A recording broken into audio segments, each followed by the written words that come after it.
Curtis Reader, thank you for joining me on my podcast. Not a problem. It's great that you've allowed me to come to your space. I mean, this room is pretty cool, and this is where all the magic happens. You can see the screens behind you. Got 3 screens where you can just edit away for hours on end, which you've been doing for the last year, actually. I have. What have you been working on for the last year? Well, in this space of the Creed Media headquarters, I've been toying away at a feature film, which is in fact my first in my professional career. And the feature film is called Accent on Music, which is a documentary. And it's been a massive undertaking for the last year and a half. Technically longer because I pitched it back in 2020, but the actual production of it began in April of 2022 and literally finished it 14 days ago. Yeah, we were at the I went to the premiere screening of it on Tuesday, so that's sort of everything that's been happening now. It's sort of you've just tied off the project, which congratulations, because it's a huge achievement. I can't believe that. Yeah, you've done something so big, and you're only 25 years old as well. Yeah, 24 when I started and 25 when I finished. Aged a little bit while you're doing it. So I've got you on today because I just wanted to.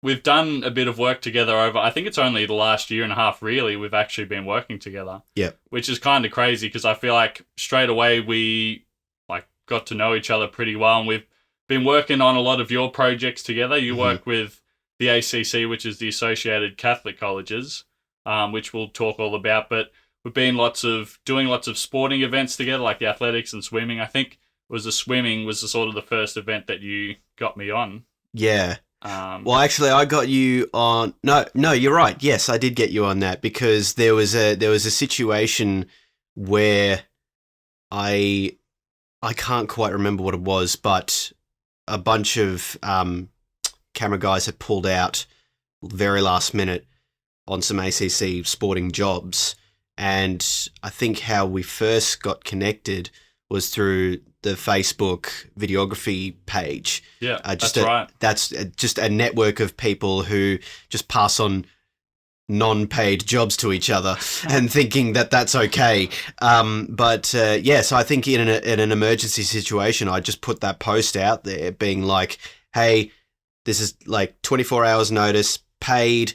I need someone who knows how to film. I think it was cricket. I think you wanted me for one of those afternoon sports like cricket or football or something. Yeah. But I think I was actually too slow to get back to you because you'd actually filled the spot. Correct. But you'd seen sort of my reel and stuff, and I explained that I was, right into the sports space. And because I'd actually been doing lots of work with Sportscast Australia as well. Yes. And I was just like, I just want to jump on board and work with you. Yeah, for sure. Yeah, and then so I knew to keep your name in the back of my pocket, and that position was filled, but I knew that a swimming event was coming up very soon after, and that's why I wanted to get you onto that and to test your creative chops and to see what you do. And boy, did you fulfill, because I think you're one of the very few shooters that I've come across over, the last 10 years who actually really puts the hard yards into where the camera goes and how the camera moves while it's recording, as opposed to just a standard static shot handheld. I will put my phone on silent, but and so you care, which is something that I really noticed, and so hence why I've been asking you back for more jobs since then. But yeah, I think that was the impetus to how we got in contact with each other. That's how we kind of hit it off. Yes, and thank you. That I really appreciate it. But we're not here to talk about me today. We're here to talk about you. So I'm actually interested just to hear how you actually got started on your filmmaking journey, where that all began. I've been living and breathing the visual arts for as long as I can remember. In childhood, I would take great fascination with doing skits or creating with Legos or toys, or draw freehand in my sketch books. Art class was always my favourite class in both primary and secondary school, even if the teachers were not of my great to my liking. So, but Why do you say that? well, you know what? It's just some. I'll tell you what. My art teacher on the very first day of year 7 decided to entertain us with an opening fact, which is welcome to high school, guys. It's your first day, and to open a fact for today. Did you know that when you were born, you immediately start dying? And That's so lame. And then we just it was hitting it off right from there. So yeah, wasn't a big fan of that. But the content of which we were taught was actually really enjoyable. And when it comes to the filmmaking side of things, my dad is a professional musician, but he actually was starting to get into. I will put. I need to remember to. Speaking of dad, that's actually him texting Tim. me. So that's a nice little story thread. Just a quick little thing about your dad. I only found out about this on Tuesday, but your dad is I don't even know what you call it. The tribute band for ABBA. Yeah. He's Bjorn again, I think it's called. Correct. He's been a lead member for the last 20 years or so. Correct. Yeah. So he's been in the shoes of Benny Anderson for the last 20 years, and he's been portraying that character, including the Swedish accent, on stage for the last 20 years of his life. It's all I've known him to be, because I'm 25, and no one really remembers their first 5 years of their life, and so I just only associate that man with long gold hair and a beard and nothing else, and him in a red and white jumpsuit. So I find it so funny because I mean I've met your dad plenty of times, but I didn't know him as that. And then as soon as we were talking about that on Tuesday night at your screening for your film, I was like, yeah, that makes sense now. I can picture your dad in a jumpsuit. It took a while for me to get become accustomed to that side of him, but now I just I don't see any different. It's just because I also do a bit of work for Bjorn Again as well. I'll often film a few of the shows or do dangle my legs in their marketing as well, and now it doesn't at all embarrass me what he does. It once you get deep in the weeds of how the show works, what happens in the back end of it all, you see it less as that's my embarrassing dad on stage, and more of it's a very process-driven show. And once you understand all of the mechanics that take place that you need in order to run a successful concert. So much like the accent or music concert as well. So, but yes, steering back. So that's what he's been doing for a lot of his life, but then he took a bit of a left turn and decided to explore a bit more video production, just for clients and all, and but having no training. So this was all from a self-taught background, and then my brother decided to pick up a bit of a fascination with that technology at the same time. My brother's 3 years older than me. And then because I was surrounded by that technology and that environment quite frequently, it was impossible to not be fascinated by it myself. So I took fascination with how cameras worked at a very young age, even as young as 6 or 7 years old. Is that right? Wow, that's very young. Yeah, there's a photo that I hold dear to my heart is I'm at a wedding of my uncle's, and one of the professional photographers somehow took a photo of me at about 6 or 7 years old, taking a photo of the couple with this little handy cam. But it's a very beautiful photo. It's a black and white, and I've got this short hair, but I'm all dressed up for it, of course. But it's this little kid who's just doing this, and to see that photo then and the trajectory of where I've come now, I look back on that and go, wow, so much has happened in that short time frame. Yeah, absolutely. Yeah. And well, so yeah, you were so young when you started too, which I find really incredible because I really only got into video properly in the last 3 years. Yeah. Yeah. I had little bits and pieces sort of, through my teenage years where I was exposed to it. But, Yeah.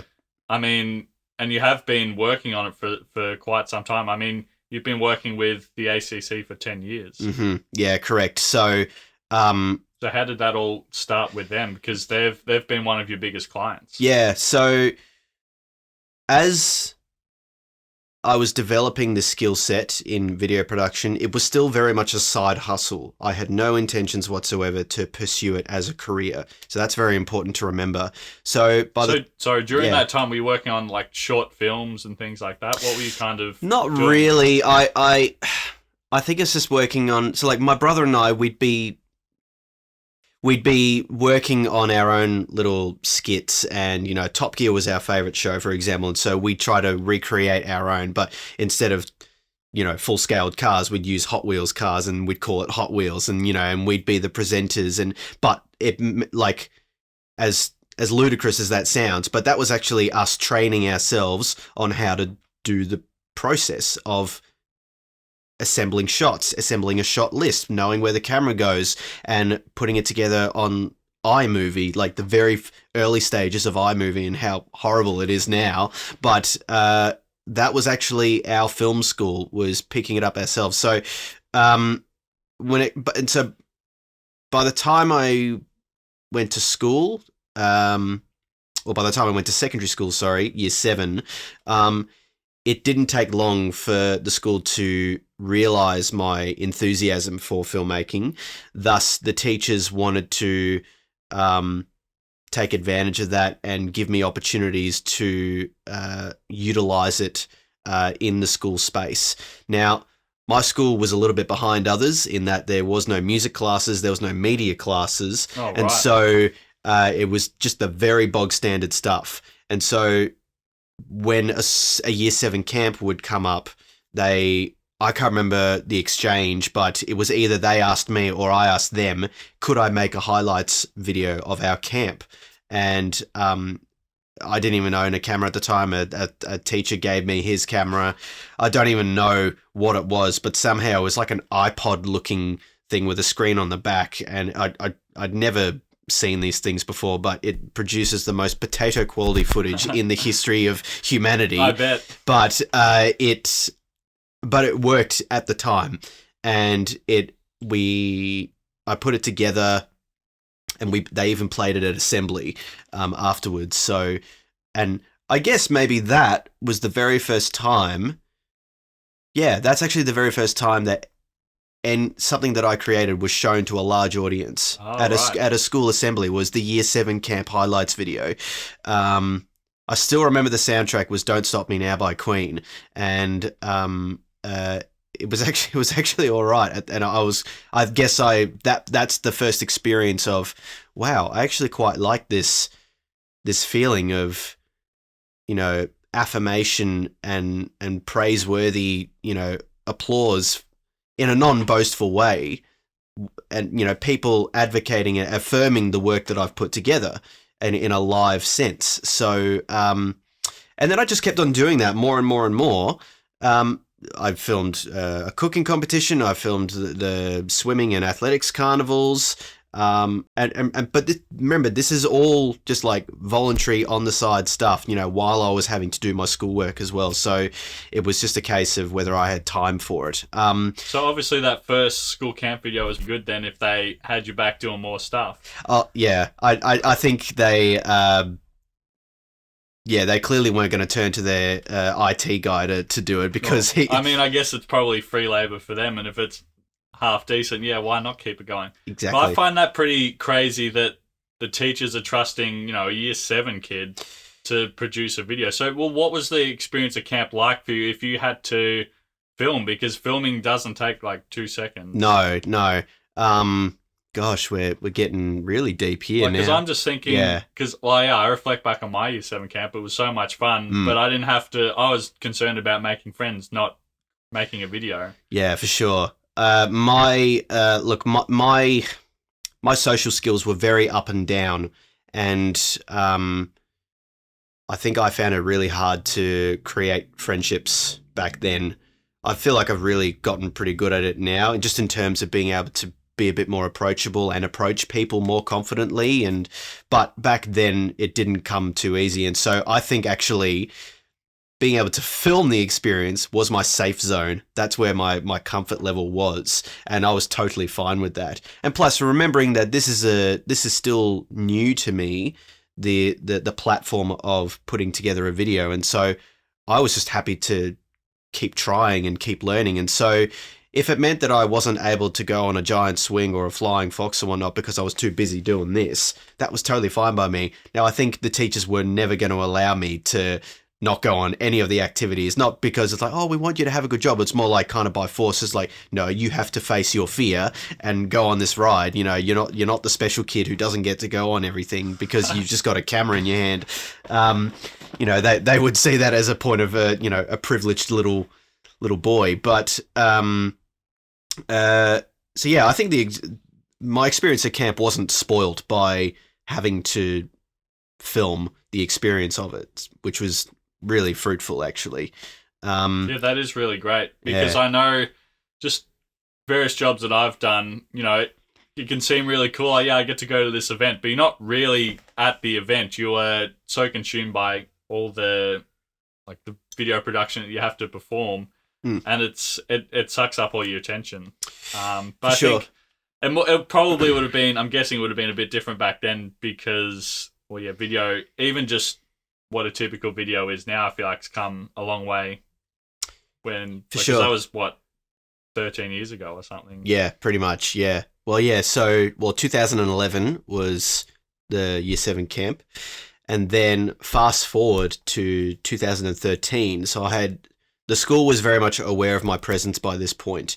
So much so that my art teacher approached me one day while I was in Year 9, and it was in the hallway of reception, and he said to me, his name was Mr. Peter Dingley, and never forgotten that name. He was a real trooper, and he said to me, there is a program called the ACC, which is the Associated Catholic Colleges, and they run all these different events where other schools within the association, back then it was 11, now it's 13, and they either compete against each other in these programs or they collaborate with one another in certain scenarios. A lot of these sporting events need to be held at various different facilities as well, and Simmons just so happened to be the host of one of these events. It was at the other campus, and so that was the chess tournament, was it? Yeah, so that was so basically he said, would you like to film the invigorating sport of chess, which is an annual competition against all 13 schools. And I think at the time I was a bit like, so you want me to make chess look interesting on camera? He must have thought you're pretty good. Well, yeah,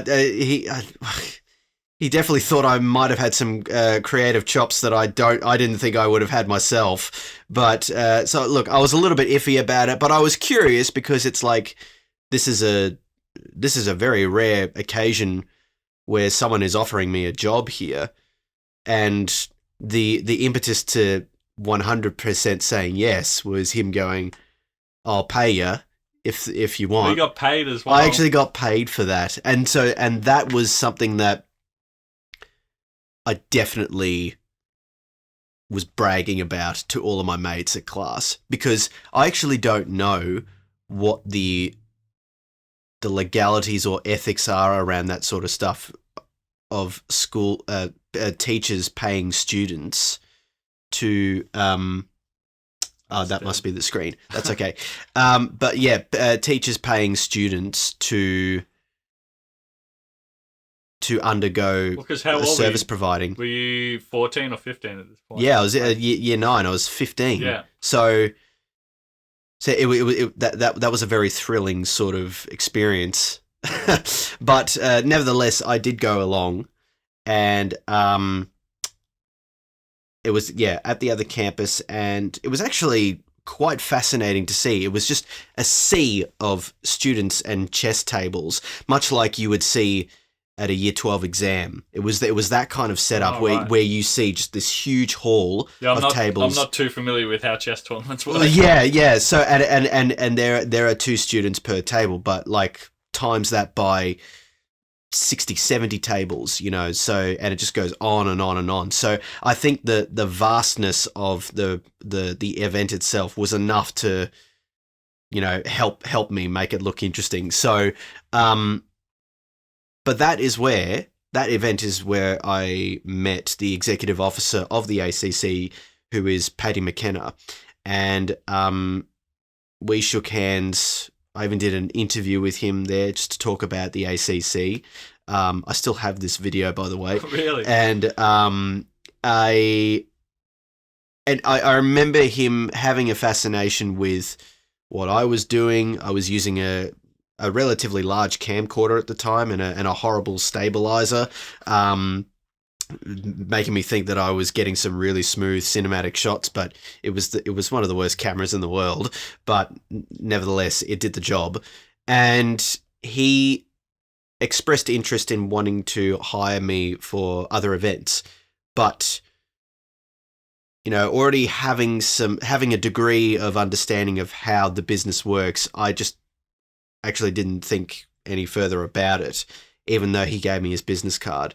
And that's crazy. A 15-year-old kid and the executive of the ACC, yeah, who's still there today. Yes, he just like, yeah, bro, we're going into business together. I want you to do all the videos for me. I have no idea. I've questioned him about this as well, but like I don't remember his answer. But I just think like the filmmaking marketing gods were speaking to him that day, being like, he's the one you want. I know it sounds crazy, but trust me, there's a reason behind that. That is ridiculous. And so thinking that nothing was ever going to eventuate, 2 weeks later, I get the call. Paddy McKenna, Curtis, we've got a cross-country event coming up. Would you like to come along and film it for us?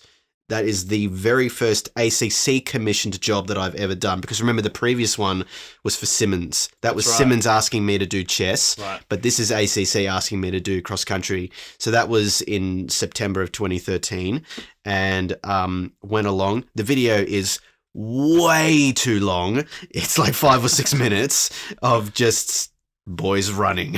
But that's another one that cross country is hard to make look good. And it's funny because we actually just filmed this year's cross country like 2 weeks ago. We did, yeah. And we understand the complexities that come with how do you make running look interesting as well. So, but I went along to that and I had a thoroughly good time.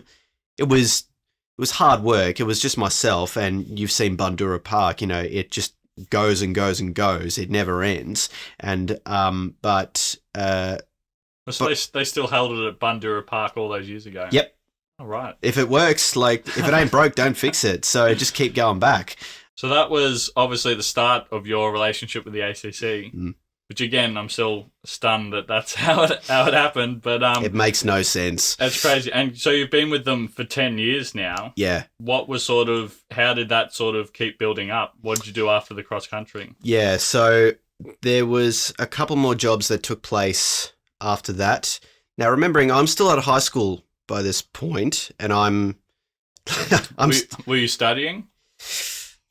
Not really. Well, you weren't much of a student. No, I was just the one who was just the classic little good boy who was just did what he's told. But by the time I reached year 10 to year 12, I was starting to become a bit more of a troublemaker, and that I didn't need school. I kind of already have where I wanted to go. I found my calling. I found my calling. Paddy McKenna from the ACC has given it to me. That's it. Yep. And so, well, I mean, it's funny you say that because as year 12 was coming to an end, he was keeping tabs on where my, what my movements were, and he got in early. So maybe like a month or two before I graduated, he sent me an email and said, I understand that, you're about to graduate. It's a big life change, and lots of circumstances are going to alternate in your life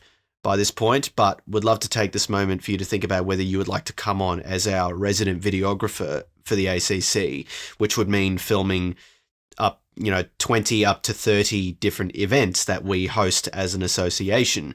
Now, these events range from all the sporting different activities. So weekly sports would be your basketball, your footy, your table tennis, your soccer, and so on. Then the championships, those are the 3 events: cross country, athletics, and swimming. And then there's a bunch of non-sporting events that they host as well. So there's chess, there's public speaking, debating, there's leadership workshops that they host, and then every 2 or 3 years they also run an art and technology exhibition, which is hosted at a prestigious venue. In the last couple of years it's been at Federation Square, and then every 4 years they also run a concert, a combined schools concert at Hamer Hall. So reading that email, that's when I was like, oh my God, like I barely have to do any work to find a job. This is great. So you're quite excited by it? Yeah, massively. I was like, I can't believe, someone is giving me the keys to this car, and that I feel like I don't even deserve, because I haven't had no training in film or videography by this point. This is all self-taught. And so it felt wrong to be receiving this opportunity, and yet I was just like, take it while you can. And so, but talking of training, I did eventually go to film school. So that was my study of the choice of subject that I did select after graduation. So I went to film college for 2017, and half of 2018 I did what's called an associate degree, which is like 2 trimesters less than a bachelor. But I essentially did the bachelor anyway. I just like missed one project. That's essentially it. Oh, okay. But I still get to pay half the bill. Sure, fair enough. Yeah. So, well, how was film school then? Because I'm someone who's learnt video and hasn't gone to film school. Yeah. I don't necessarily think that you need to, but I'm also by no means against it. And I've heard people who have gone to film school, that I think the main thing they say is they get to build connections and a bit of a network within the industry. But I think skill-wise, it's a huge debate. People are like, you don't need to go to film school. You just need to get on the job and learn. But how was that film school for you? Do you think like you learn a thing or two from there? I don't judge anyone who argue either side of that debate. The biggest pro as opposed to a con when going to film school is the connections that you make. It's basically handing you a film crew on a silver platter, and you'd be an imbecile not to take that, because those are the connections. Should they go well and you can get along with everyone reasonably well, those are the people that you end up working with post-college. And I still keep in touch relatively well with some of my college mates. It's been a while since I've worked on a project with them, but you know that they're there, and you know that their skill set doesn't deteriorate over time. And so I can call any of them up at any point and say, hey, would you be okay to be a gaffer on this project, or be a boom sound recordist on this one? And 9 times out of 10 they'll be like, yep, sure, no worries. What college was it at? So it's SAE Institute, or Quantum. So they are based in South Melbourne, and they're not a very large institution. It's not like your RMIT or your Swinburne with these big campuses with various different subjects that you can choose. SAE is known primarily for film, audio, game, and web design, and that's it. So naturally, it's a very small campus. And there's one campus in each state of Australia I think I'm aware of. Yeah. It's interesting you say that, because I think at one point, probably end of 2020, I think I was actually looking at a few like film schools, like maybe I should do this. And I was even looking, maybe I should go to, New York Film Academy or something like that. Yeah. But I think SAE was something that I did actually look at. I think I even there's a few emails that went back and forth to find out a bit more about it too. Yeah, and look, I definitely recommend it, for the lecturers and the teachers that are there. It's you can rely on people who have had decades worth of experience, and therefore you can trust their wisdom.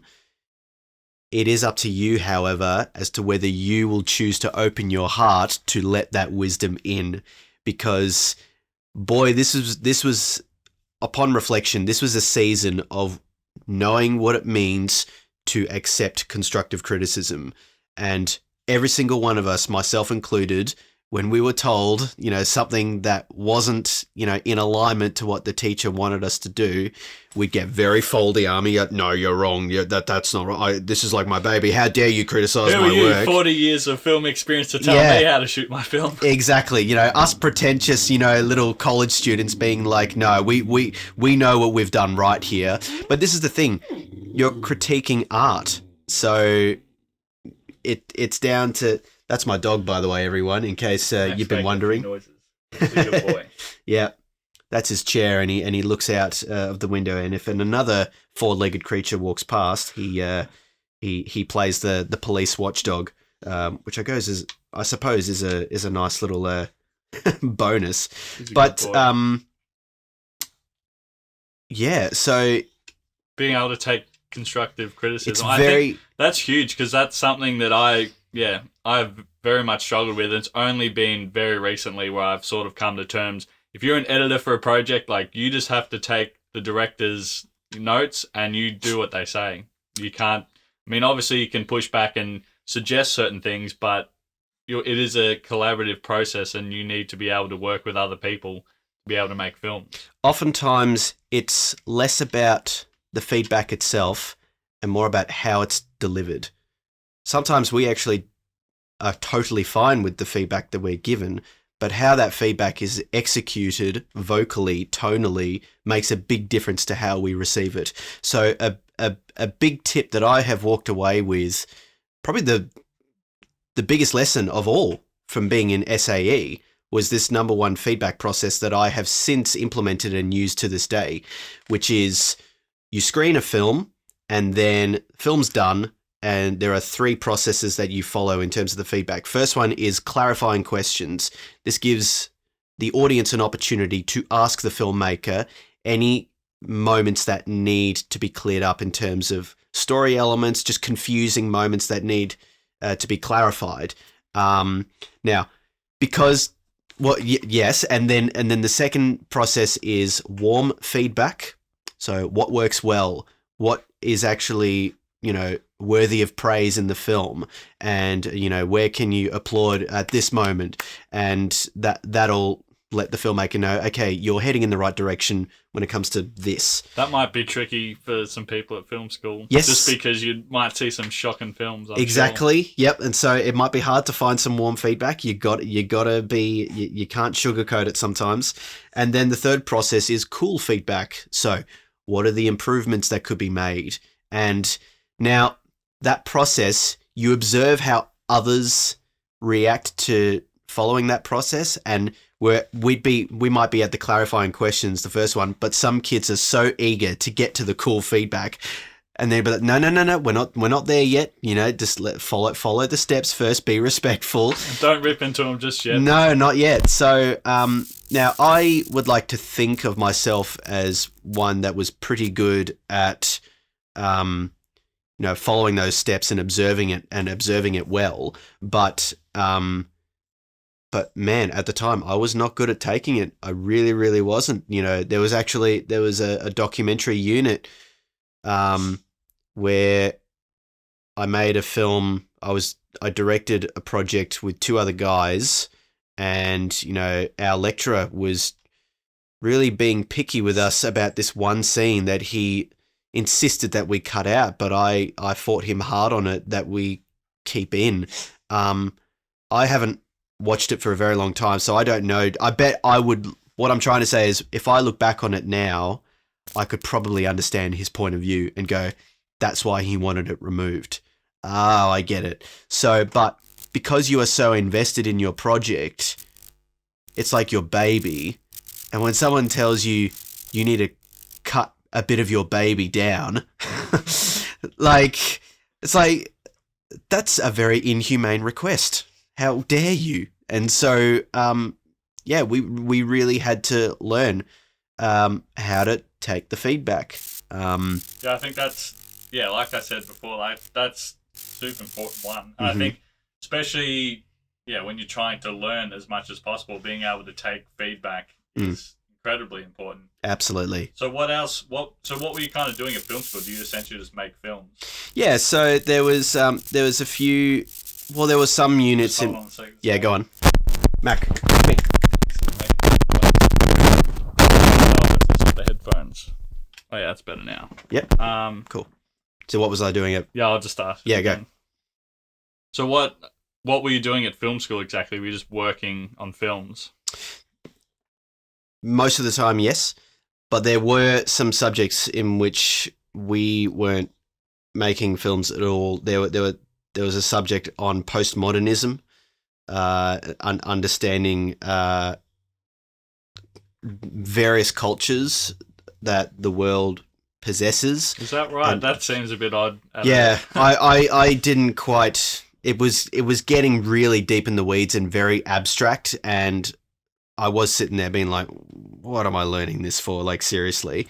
But I can understand why they were doing it, because they were teaching us about subtext, and they were teaching us about, what are the meanings that you can implement in a film that are below the surface, below surface level stuff.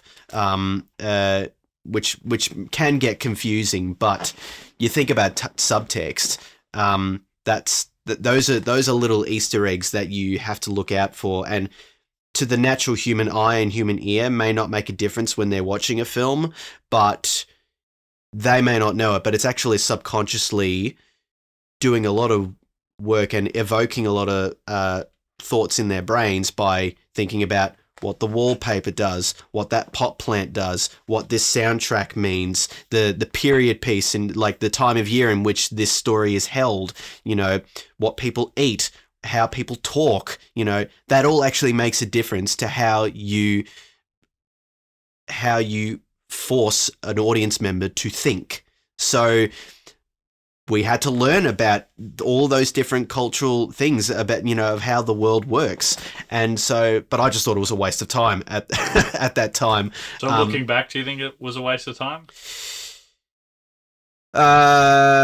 Yes and no. Yeah, probably not directly, but no, because it's perceived differently by each college student. Mm-hmm.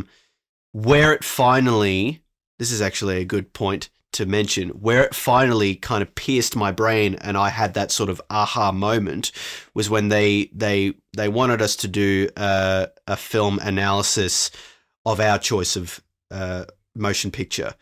I chose The King's Speech.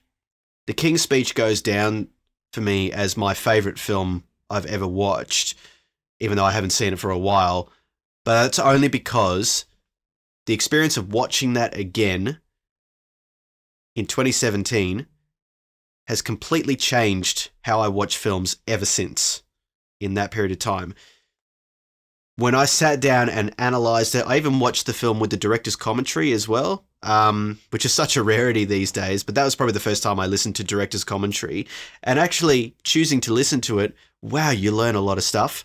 But that's just the director talking through each scene and what they did, and just rambling on about his brilliant work. But that film taught me about framing, mise-en-scene, composition, and how that informs a relationship. In this case, it was between Lionel Logue and Bertie. Bertie being the Duke of Edinburgh, and Lionel being his speech therapist. And the camera informed so much of their conflict, just purely based on where it was framed, but also art department, the rooms in which they were meeting in, how Bertie was shot compared to how Lionel was shot, and like in their spaces. So I walked away from that, and I my perspective of watching films has changed ever since. It has been both a blessing and a curse because I now see films like this, whereas the untrained eye sees it like that. And so sometimes I can watch a film and I notice that I'm overanalyzing it rather than I just want to sit down and enjoy this rather than pick out, oh, I wonder where the boom mic guy was standing for this. It's like, wow, that was a really cool focus pull in that moment. It's like, just sit and enjoy it. But that all informs how I then do my job and how I construct a scene in pre-production and then when we come to filming it as well. So, so there's lots of stuff that we learned that we had to watch a lot of black and white films to understand where certain techniques were invented. But look, I think that sort of stuff, I wasn't a really big fan of the black and white films, because it's like, we're living in, by that stage, we're living in 2017. We've come so far since then. Is this really, what we should be learning about? I think by that point, Birdman had just been made as well, that very famous one-shot movie. And so it's just like, what am I doing watching a black and white film when I could be learning a hell of a lot more from this filmmaker who's released... really innovating. Really pushing innovating. The craft forward. Exactly. So... I think that's a really interesting point you made about how now you see films so big. Yeah. Because I think for someone who maybe has nothing to do, who's never done any video work or had anything to do in the film industry, I think, and I realize this every single day, like there's so much to learn. And when you really dive deep and dissect some of those great films, like The King's Speech, for example, you really... I mean, there's just way too many layers to it. Like, just how it is shot is one thing, but then there's, how the art departments work to dress the set, and there's all these subtle things that you don't realize when you actually watch it, but that's what makes it such a great film and such a seamless story, is because everything just works in harmony. And what's really scary is that everything you see in the frame has been discussed at some point in pre-production. Every book that's on a shelf, every vase that's on a table, it's been chatted about, which I think that's what frightened me about directing. That's still blowing my mind. I didn't even realize that I assumed they'd go to that much detail, but just hearing that, just so much work. So that's what kind of gave me the creeps when eventually my first directing gig with my film college mates was approaching, and by the time film school was done, I had directed 2 shorts, was a cinematographer and an editor on 2 other shorts as well. So working on 4 projects all up, which doesn't seem like a lot over a 2-year period, because, we're talking these are like either 5 to 12-minute shorts. But as you know, even to just make a video that's 3 to 5 minutes long can be very time consuming. It all depends. You can cram so much, you can cram years of effort just into a 1-minute piece if you really want to. That's it. Watchdog activated. He's doing his job. But so were there any funny moments from film school working on a job with someone? That's a good question. Or any awkward situations, or I know. Okay, so there's the first film the second film I directed, was most of the scenes were taking place in a bar because we're following a security bouncer, and we had a site visit at the bar, and it was perfect. It was really good. Come filming, we get to the same space that we've hired out, and the whole freaking bar is decked out with these pinball machines. Just pinball after pinball after pinball, and it covered the entire back wall, of which we had planned to show in our cinematography. You didn't want the pinball machines, you wanted a blank wall. Wanted a blank wall. And also, just spatially, it was taking up so much of the room as well. And so our whole shot list that we had spent weeks and weeks and weeks developing was completely thrown out, and we had to make it up on the spot that night. And I did have to step out of the room and had my little meltdown, as any director would go through at some point in their young age. And the first AD came out to calm me down and to just say, just take it step by step, mate, you know, and don't worry about the next 20 other shots you have to do. Focus on this shot now and just do it one at a time. Remember what the scene does, what you want to achieve in it, and see, and like trust your cinematographer as well. Like he doesn't have to sit there waiting for you as well. Remember, he's going to be suggesting shots to you, so you have a lifeline there. So that helped, and then he walked away. I took 1 minute to just breathe and breathe, because it's a night shoot, and no one likes night shoots, and we've got maybe 30 extras in there as well, which is, to be honest, I'm quite surprised how he managed 30 extras. That's a lot. That's an impossible thing to achieve in film school. So, yes, that was literally ringing every family friend we know. Can you please come to this bar and just look like you're having a good time? And we filled it out. And so how did you finish the film? How did you shoot it then with all those pinball machines?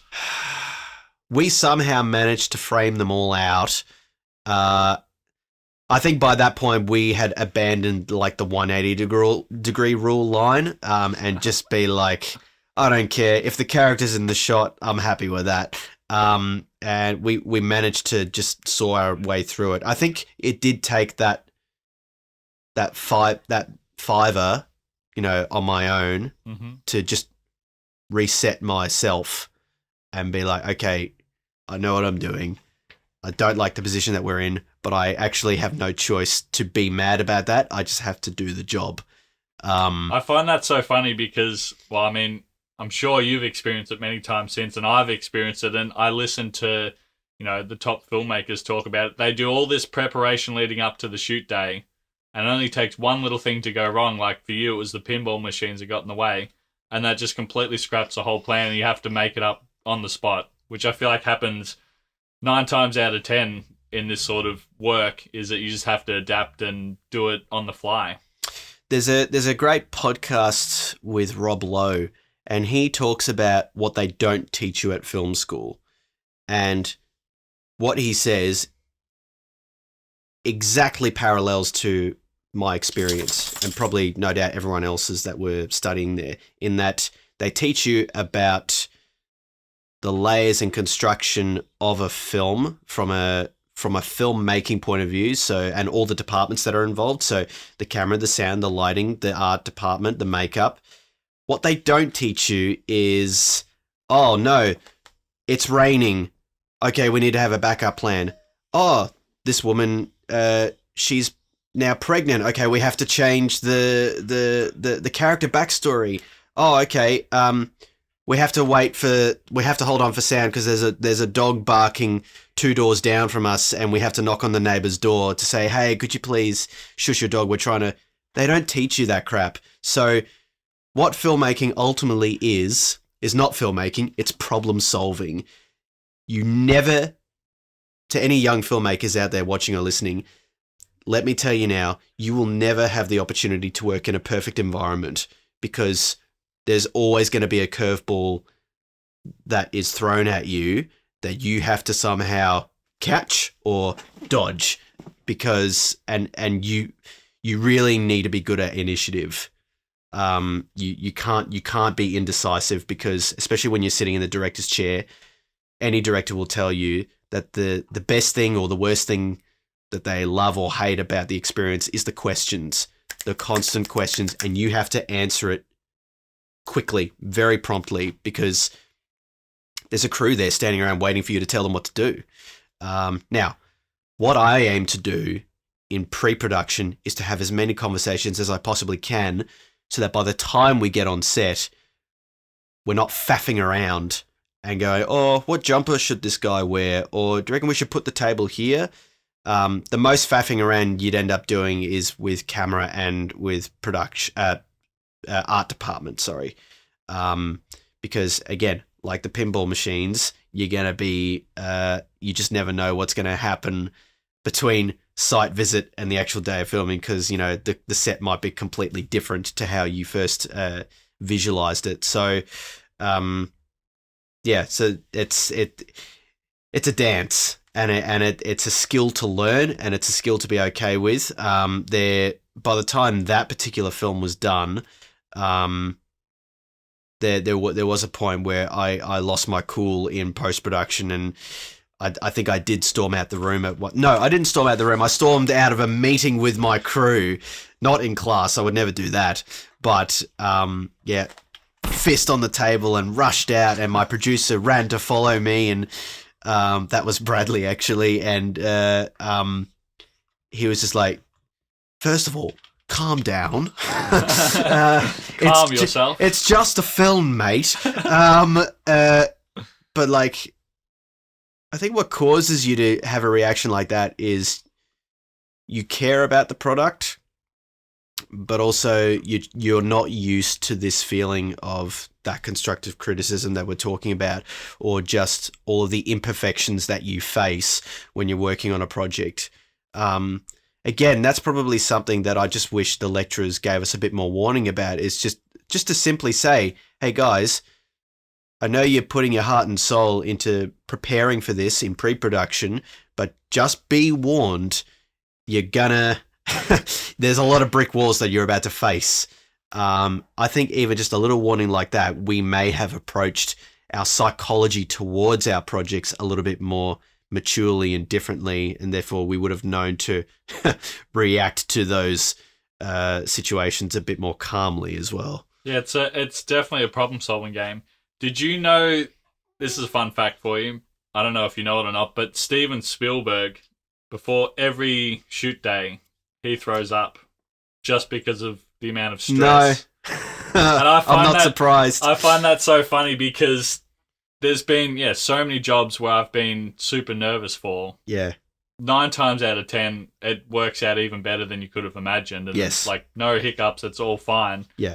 And I just think all the work that he does and the big grand scale, all the people he has to coordinate, that is, I can very much see that being a super stressful job. And I think the fact that he hasn't, I don't think you can prepare yourself, your body or yourself any better over that whole time. He, after however many years of filmmaking he's done, he still gets completely nervous and stressed out before every single shoot. And there I am stressing out about 10 to 15 crew members, whereas he has 200 to 300 people that he has to somehow navigate.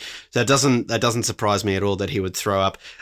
Okay, I am surprised about every day before filming starts. I think he should go to the doctor, but or take some anti-nervous pills. Yeah. But it just shows how adaptable we really have to be and how unpredictable it is, even with all the planning which you have to do, because it just makes a day run as smooth as possible. Yeah. Even with all these curveballs that inevitably happen. Yeah. And look, I think I pick up a bit of that, some of that calmness from my dad as well. He's a very process-driven person, and I just think that I've inherited some of those qualities to be able to know how to manage that stress a bit better now, as opposed to, 5 years ago. But that doesn't at all mean that I don't feel that stress when there's something with great stakes attached to it that is approaching. So, it is a skill to learn. Yeah, it's a great skill to have as well. So you think film school is good? Would you recommend someone who is looking to get into videography and filmmaking to go to film school? Yeah, so look, a point that I was going to make ages ago, and then we kind of went off a tangent, but so that whole pro about you get to network, that's a reason to go to film school, because yes, you can walk away with your film crew after that. A reason that you maybe don't have to go to film school is because the content is all online.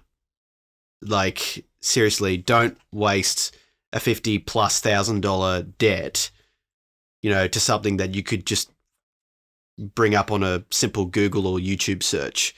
So would you do film school again if you had the option? If I had the option, oh man, that's a toughie. I think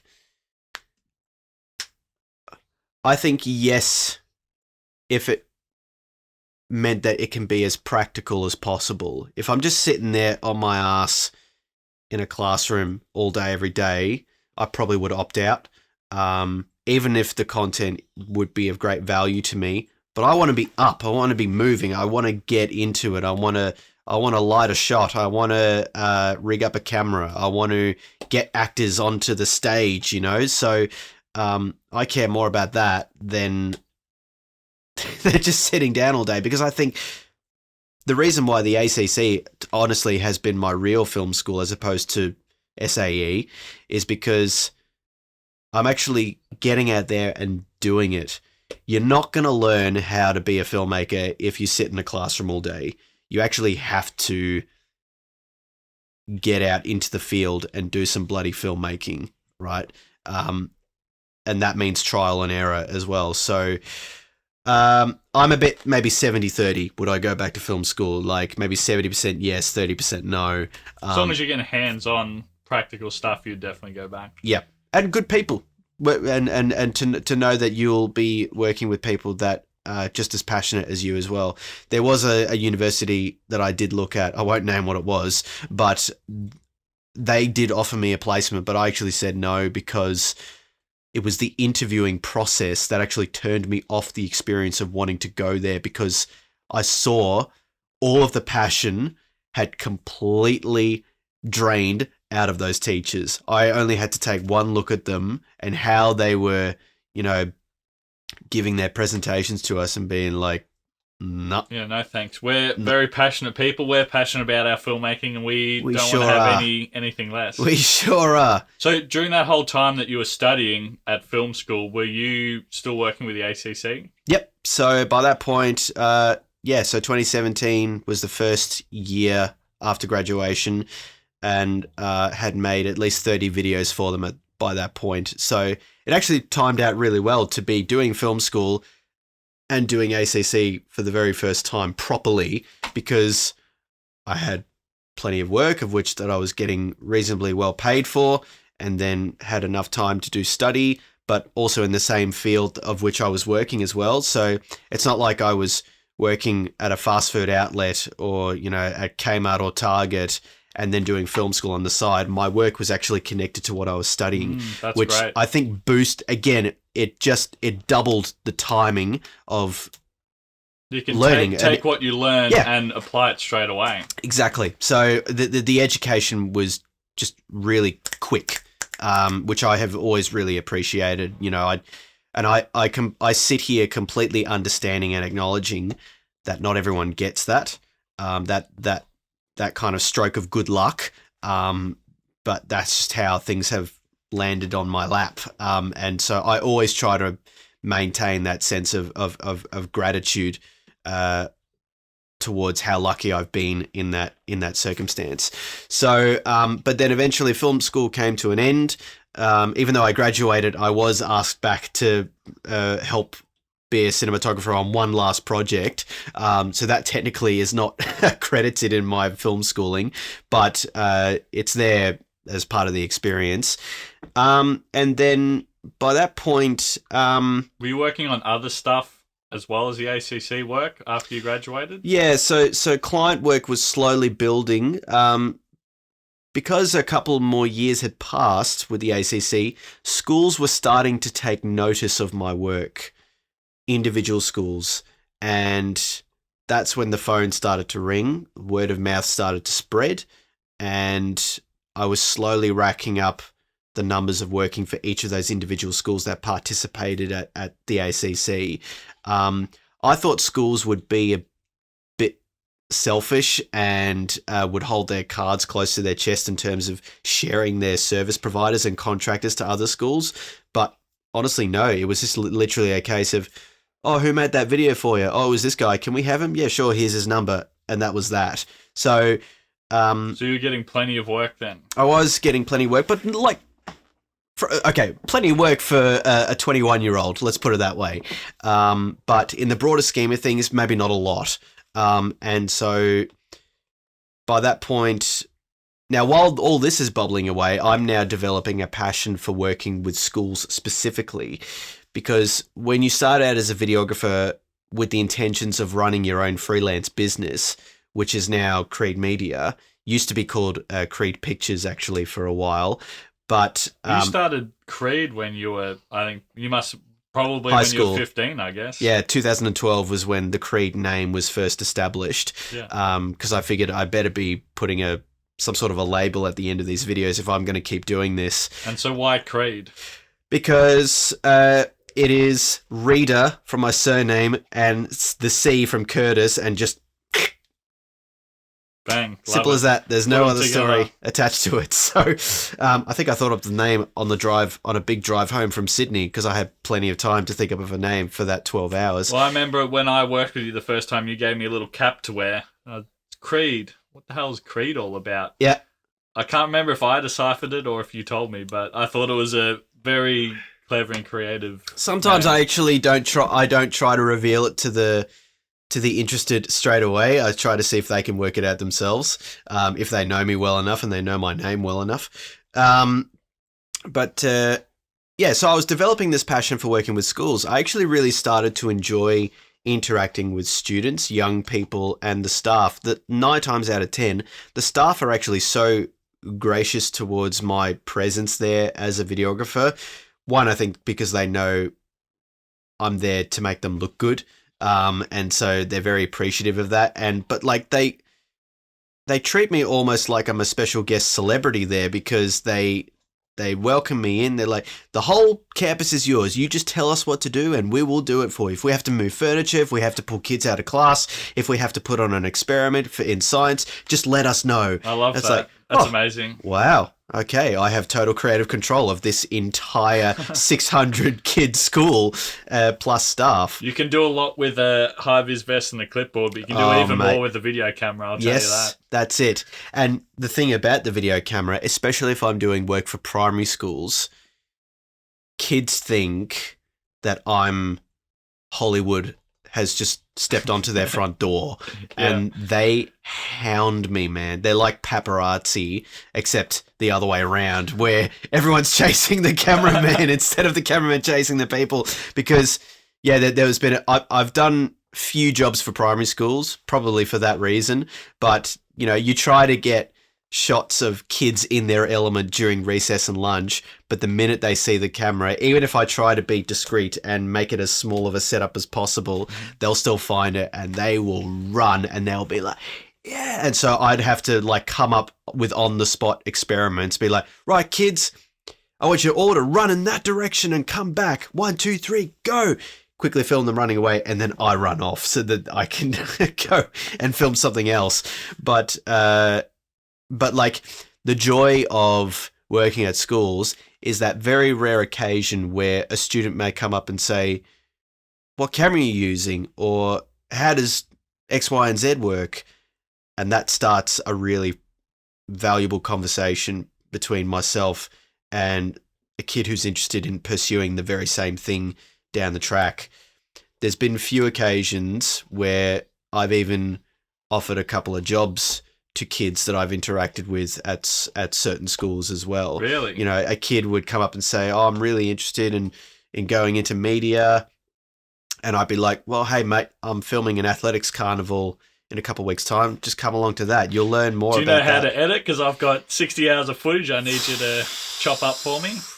I just wish all these mothers can just give birth to kids who know how to edit immediately, because I could definitely use some more. They keep stacking up. But so the joy is being able to role model certain things to kids who want to get into the same profession. That is really nice. And I think school, like, obviously you enjoy working with schools, and I think being a sort of a school videographer is a great niche to have. Yeah. It's obviously there's tons of schools. There's always kids coming through. Yep. And to make good videos for schools is super valuable. I didn't want to be the wedding guy, for example. I can't stand weddings. Yeah, no one wants to be the video guy except the wedding guy. There are videography businesses and people I've met over time who only specialize in that niche of weddings, and I have I tip my hat off to them. I have nothing but respect for them. For one thing, to know how to live with that repetitiveness over and over and over again. But I guess they've developed that craft so well that if it ain't broke, don't fix it. You know, they get really well paid, and it's also a pretty comfortable schedule as well. Weddings will most often take place on a Friday or a Sunday, and then they have Monday through to Thursday to work on the edits. So it's a schedule that works. For me, with schools, I'm filming from either Monday through to Friday, and I only have the weekends to work on it, which is a bit tricky. But what's nice is that I very rarely have to do night shoots because schools end at 3:00 and I'm home before the sun has gone down, which is really handy. So developing this relationship with schools, and by this point, I'm out of college, and I've even set up a video production business with a mate of mine from college as well, and we did that for a year. What was that?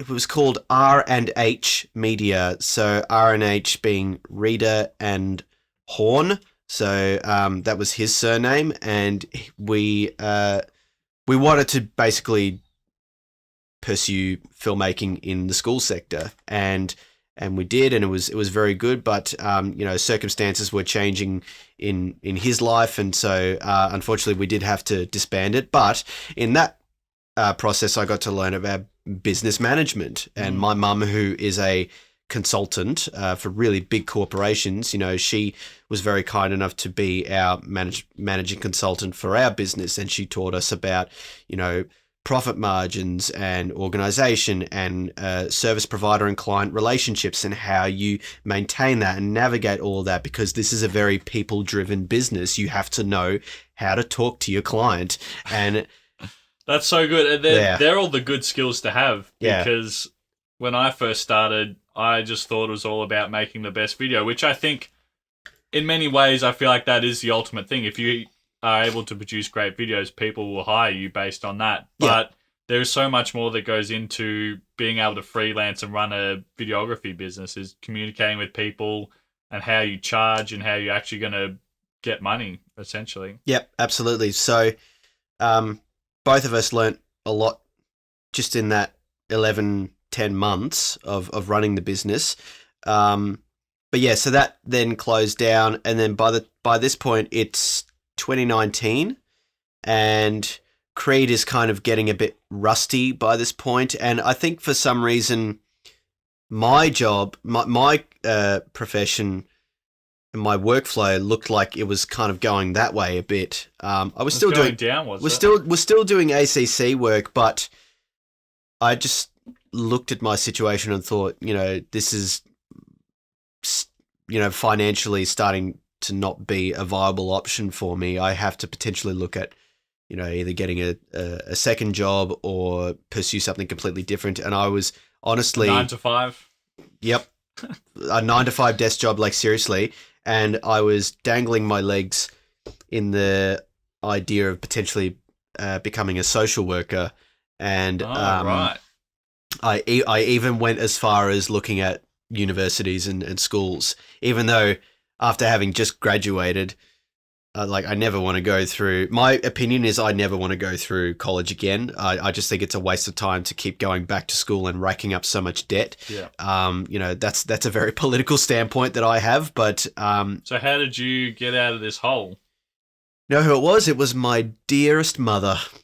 Really? She basically, I'll never forget it. We were walking this little fella actually, and we were just engaging in conversation, and I have to give credit to her because she basically said, "You know what, Curtis, you can pursue this social work thing if you want, but I think you have an ability to tell stories that is very unique, and I think you need to hold on to that and just see it through to the end and just wait it out." And that wisdom, I don't think I applied immediately, but it was definitely the seed was planted. The seed was planted, and I abandoned that idea to do social work and kept up with the filmmaking stuff. just kept producing videos and waiting for phone calls and start implementing a lot of the wisdom that she taught me about running businesses and being smart about what I can offer clients as opposed to waiting for them to give me jobs. That's a big one. So using, language that doesn't say, give me money, but more about this is what you can gain by paying me to do this. Yeah, which obviously has a price tag to it. Absolutely. But this is what you're going to get. This is all the stuff that I can do, and this is how good it's going to be for you. You got to dress it up, and you can't be false with it. There's got to be honesty attached to it the whole way through. You can't be, giving these clients bill shock at the end of a project, and I have done that a few times, and it's like it doesn't go down well. It doesn't. It reflects quite poorly on you, and that affects recommendations as well. So how did you bill shock them? They didn't know what they were paying for at the start. Yeah, I think it's just like bill shock usually happens when it's a very specific type of project that I haven't done before and I have no experience in, and so I don't quite know how to cost it out accurately. And so now when I cost things out, when people ask me for quotes, I try very hard to never use the word quote with my clients. I call it estimations. Yeah. Because if you say quote, they think it's a fixed fee before the project is even approved. And so that means that by saying the word estimation, they then lose that leverage to then come back to me and go, hang on, you said that this was I said, no, I didn't. I said it was an estimation. It was an approximation. So every time I quote something down the bottom of my PDF, I say, important, this is an approximation. Circumstances that change the nature of the project may affect this fee. I was about to say quote. So that, yeah. And then you just charge extra if it takes more days to shoot or longer to edit. Yeah. That's essentially how I pursue it. And that's led you astray sometimes. I can recall a job in which I really screwed up. Do tell. Not so much from a financial point of view, but from a timeline point of view. I have no shame in telling the story because this is at the height of COVID. And so, ironically, despite the fact that the world of people were losing their jobs, I was now on this trajectory of getting lots of work because everyone was turning to that medium, right? Yeah, how are you going to communicate with everyone at home? Well, they can all watch a video at home, so there you go. Exactly. So this was a schools-based job. It was a virtual Excellence Awards ceremony, so a pre-recorded celebration where it was just a bunch of teachers getting up behind a podium and reading out names and giving awards to students that weren't there. But it was it needed to at least be like a 40-minute video that they would then broadcast out, a couple of weeks after filming. Boy, oh boy, I somehow got my calendar dates mixed up with another deadline of another client job, and I get a call from the client of this Excellence Awards project and saying, "Oh, hi, we're all kind of freaking out a bit here because we haven't heard from you, and we haven't seen anything yet, and the event is tonight. Like, have you got it ready?" And I let out this howl and this scream in my office. I hadn't started editing it yet by that point because I thought it was still like 3 or 4 weeks away, and I had planned to start editing it, then, but not a single frame was cut by this point. Oh God! So I had to be real with them and say, "Look, this is my situation." With all my might, I apologize, but and they had to postpone the broadcast by 24 hours, so I only had that finite amount of time to put together the edit. I managed to get it done within that 24-hour period, and the other reason was because it was all scripted out. So all I had to do was just bang, you go there, bang, you go there, bang, you go there. There was no sort of like creative narrative writing that I had to figure out. You know, it was just following my page notes and go, you go there, you go there, you go there. But still, that gives the stress. me anxiety. Yeah, just absolutely. hearing that. And so I wrote a letter to the principal, you know, just, you know, with a huge apology, you know, just being like, you know, it was an honest mistake, and please forgive me. And she was very, very kind and gracious about it. And then, of course, I find out later that only like 10 people logged on to watch that bloody video anyway. So it's just like deal. Exactly. So it's just like the things you do for the little, you know, positive outcomes that come out of it. But I think that's probably a big reason why I over prepare for jobs, and especially early on, I really stressed about jobs just to make sure that I didn't have those instances where maybe you show up and you don't have an SD card, and it's like, well, I'm here to film, but there's nothing I can record, so I'm useless. Yep. Always pictured myself that would be something that's very easy to happen. So I just did everything I could just to make sure, not in situations like that where these clients are calling you a couple of hours before the event. Have you got the video ready? No. It was a rookie error, man, and it's one that I've never forgotten. It's unfortunately the negative experiences that you remember more than the positive experiences. Absolutely, yeah. Because they're through the thick and thin, they are the ones that actually grow you and develop you as a professional.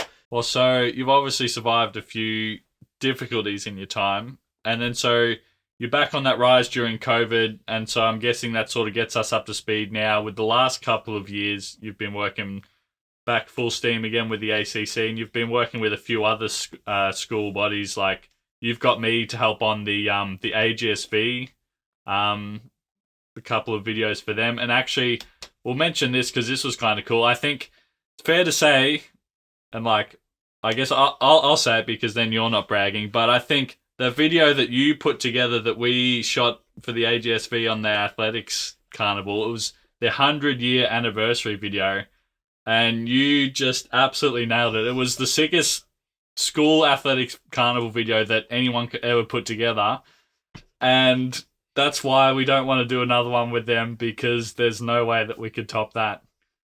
Guys, let him finish. So yeah, what did you do? Just describe how that video came together and why it was so good. Well, by that point, I had filmed at least 7 or 8 athletics carnivals. So they couldn't have asked for a better time to approach me for that job. I think also this was the very no, that wasn't the first job with AGSV. So those guys know each other really well. ACC, AGSV, APS guys, you know, they're all in. They probably all have a WhatsApp group, you know, together somehow. So it made sense that I got the call from them eventually.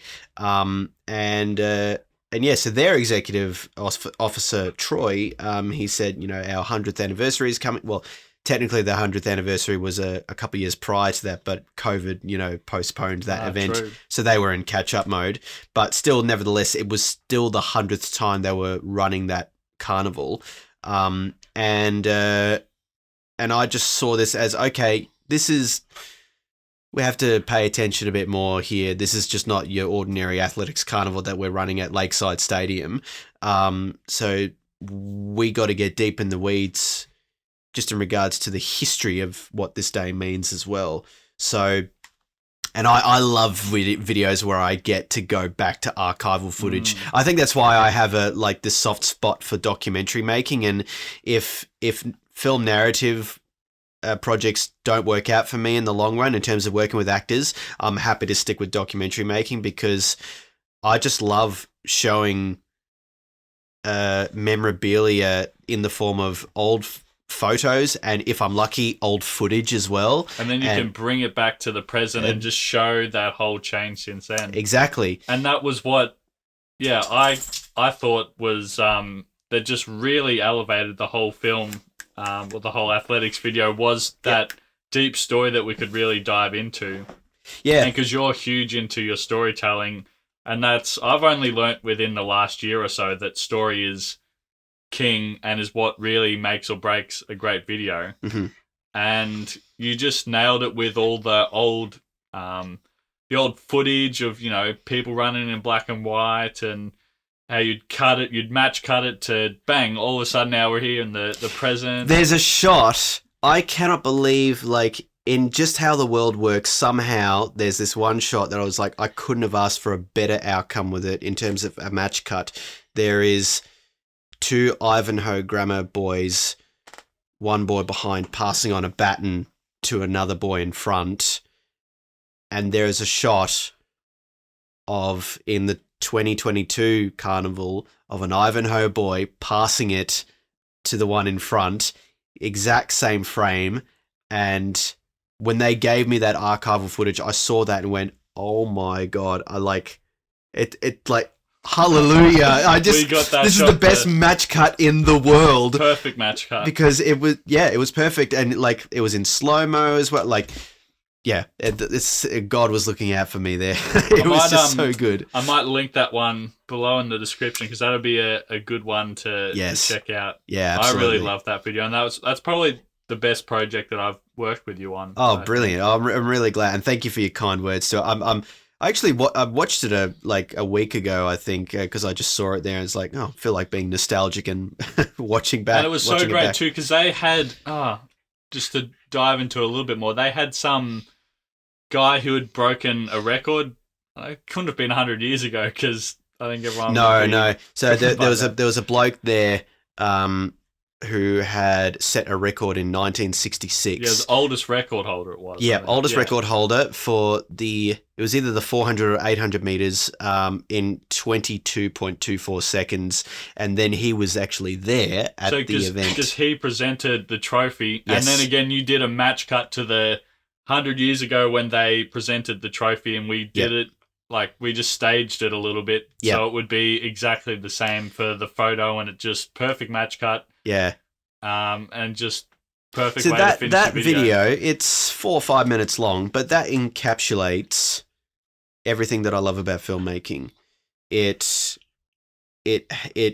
has everything in terms of you and I really enjoying the process of the practicalities of filmmaking. So we're moving around constantly. We're portable with our cameras. We're not using big, heavy set rigs that are slowing us down. We've just got these Sony Alpha cameras, and that therefore there's a lot more flexibility and freedom in terms of the shots that we can achieve. So we were having a lot of fun in how creative we were getting with our cinematography, and then the editing of it as well is that really allowed me to be as free as possible and because this athletics was a bit different, I got to be a lot more creative with the music as well, be a bit more cinematic with it, as opposed to just using like an electronic or a hard rock song. Different element to it. We could Correct. dive back and slow it down and tell the story a bit more, rather than just making, nice visuals with a high energy song. Yeah. And look, athletics carnivals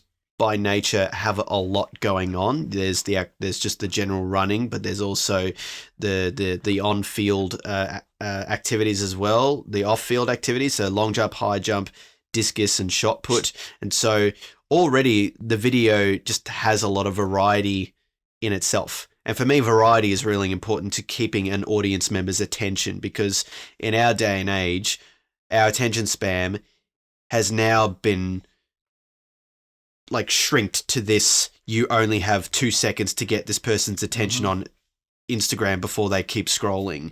And so what you need, that's not allowed, Mac. Mac's just trying to help me. Yeah. On your bed, mate. I think he likes me. I think he does. But it was just like everything about that project was just perfect. Yeah. So I think, just to quickly tie off some of the work with the ACC, I really enjoy working alongside you, and I think likewise when you brought me on for the first couple of jobs, it was, I guess, as we developed and we went along, like we just rocked up to, I think, the last swimming carnival for the ACC earlier this year. I think we rocked up to the event, it's a 3-hour event. We rocked up halfway. We filmed couple of reels because I was doing the 100 Days, 100 Reels challenge at that time. Yep. So we filmed, I think, 3 or 4 of those with you, which took probably about an hour. And then there's like, I don't know, half an hour left of the event. And then we just go bang, bang, bang, get all the shots we need, film the presentations, and then out we get. And there was still enough And footage still, to make the video. Yeah, still an incredible video. Here's the this is going to be like, the filmmaking gods are going to curse me for saying this. But here's the smoke and mirrors element of this. Because I've been filming a lot for the ACC for many years by that point, I still have footage from all those years ago. If I don't have enough from this year, I'll just go back and sneak a few from a few years ago. Well, I think just a few things with those videos. I've noticed over the last 3 years, because you would send me, when I started working with you almost 2 years ago, you would send me the previous year's video just to show me what sort of style we're going for. And since then, those ones back in, I guess it would have been 2019 you filmed them, to now, just over those like 3 or 4 years, I've seen your skills really just grow so much. And the videos just become so much more engaging, and I think anyone can just sit down and enjoy these videos. Yeah, I remember a conscious decision I made in between 2017 and 2018 with the ACC videos. If you watch all of the 2017 videos, you'll notice that there is no scratch audio in any of them. It's just music. And looking back on it now, I just like, what are you doing? Because I just think, 50% of video or film is sound.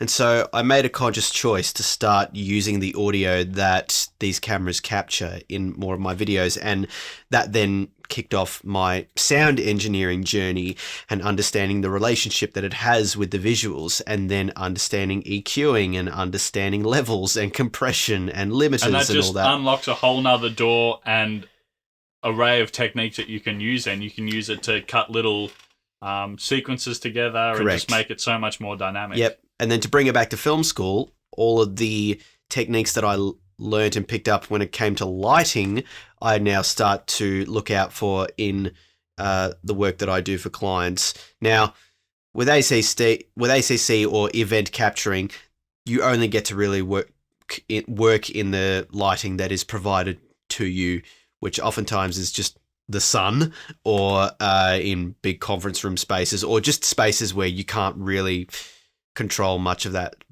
Which is nice because it makes it a bit easier. But if you're looking at it from an end product perspective, if you can control the light and do different lighting techniques, it'll obviously look a lot nicer. Correct. But if you get the odd opportunity every now and then to